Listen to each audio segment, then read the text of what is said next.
Hi, everybody.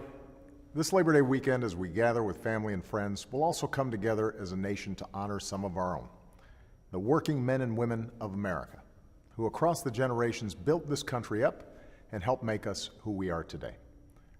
On Monday, we'll celebrate that proud history.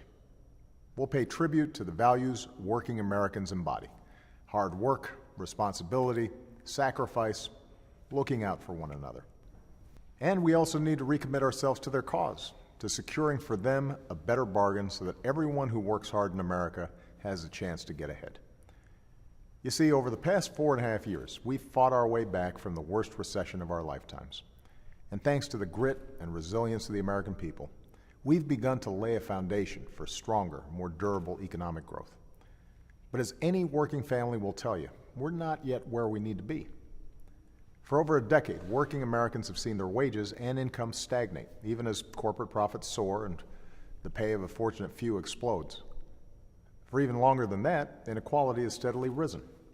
The journey of upward mobility has become harder, and in too many communities across this country, the shadow of poverty continues to cast a pall over our fellow citizens. Reversing that trend needs to be Washington's highest priority, and it sure is mine. That's why over the past month, I've traveled all across America, laying out my ideas for how we can build on the cornerstones of what it means to be middle class: a good job that pays a good wage, a good education, a home of your own, health care when you get sick, a secure retirement even if you're not rich, and more chances for folks to earn their way into the middle class as long as they're willing to work for it. The truth is, it's not going to be easy to reverse the forces that have conspired for decades against working Americans. But if we take a few bold steps, and if Washington is able to come together with common purpose and common resolve, we'll get there. Our economy will keep getting stronger, and more Americans will be able to join the ranks of the middle class.